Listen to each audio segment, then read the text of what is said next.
When you're young, it can be really hard to have the confidence to listen to yourself and do what's right for you. So, in spite of all the pressure, here are 10 reasons why I quit drinking and partying and why you would be better off without it. Money. Alcohol is expensive. I feel like there's a few habits out there which, if we're fortunate enough to avoid ever starting, it can really result in compounding amounts of good. Every drink you don't have is money you can save. And there are much more meaningful and conducive ways to use your money that will do much more for your overall well-being than spending it on alcohol ever could.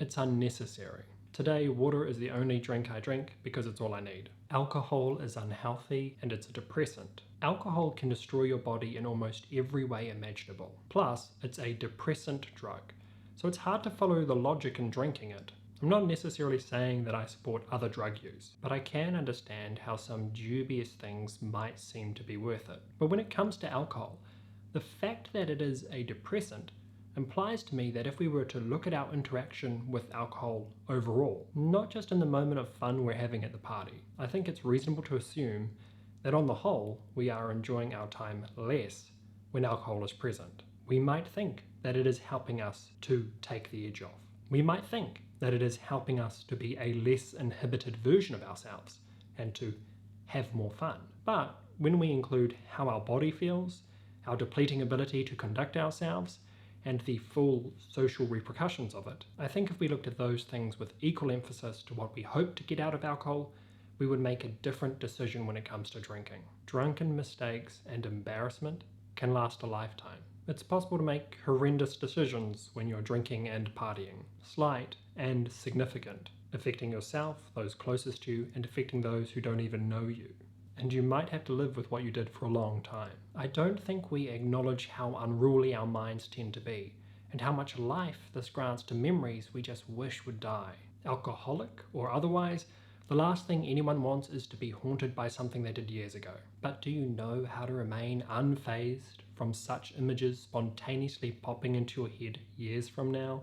Because if not, you might prefer, and it might be easier, to not get drunk and go out in the first place.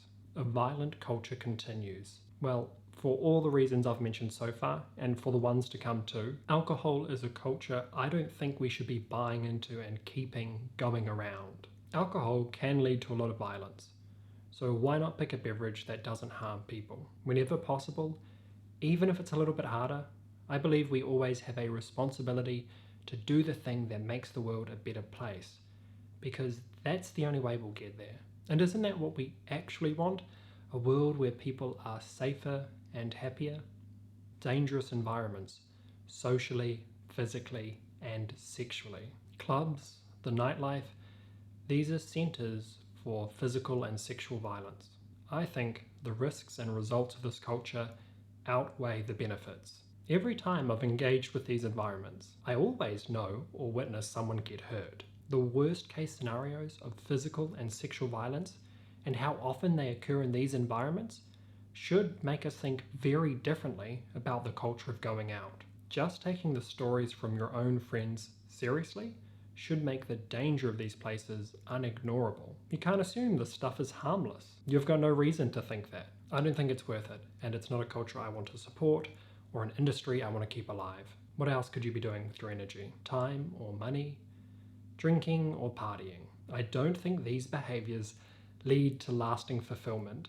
Partying and drinking are momentary ways to feel good. But whatever we're trying to get away from when we let loose like this, those problems will still be waiting for us when we return to our lives. If we want to feel good, there are better ways of feeling good, and how you get there is by examining your life and finding some kind of transcending insight, reflections that transform yourself and your relationship to being so that you're no longer reliant on these chaotic forms of escapism.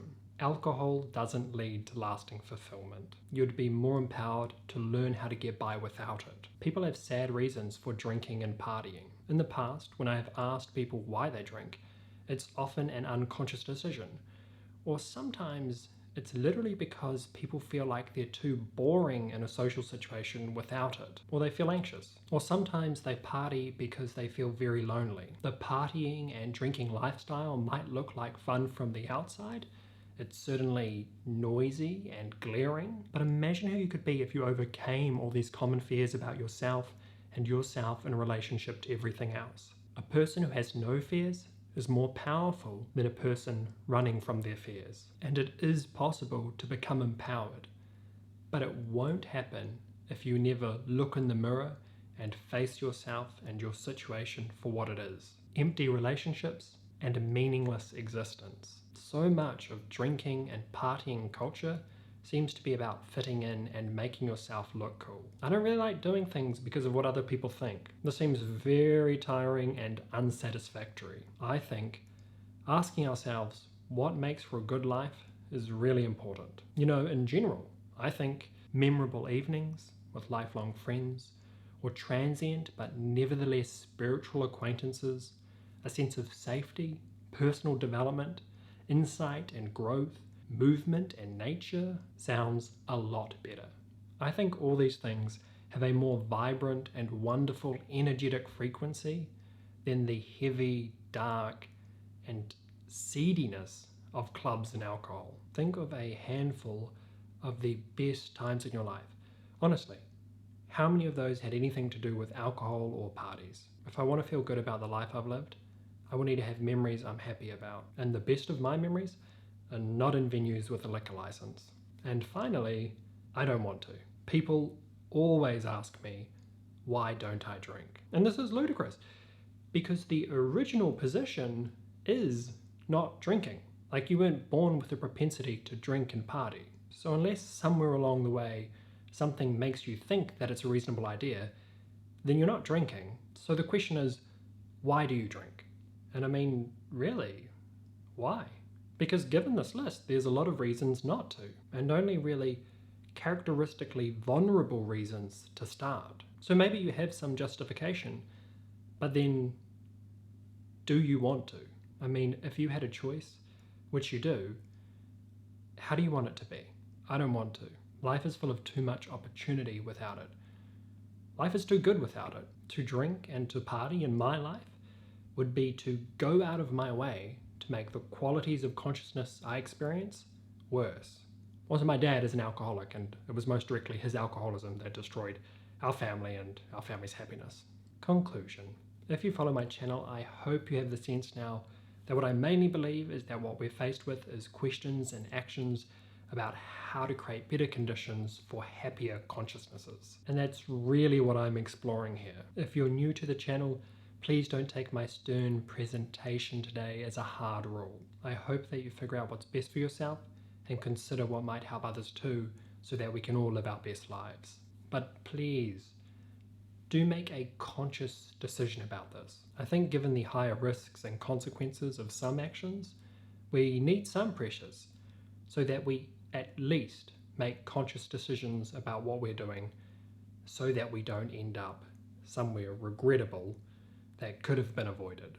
Subscribe, like, and comment if you'd like me to make more videos, and if you'd like to hear more about what's worked for me and my journey of creating a good life.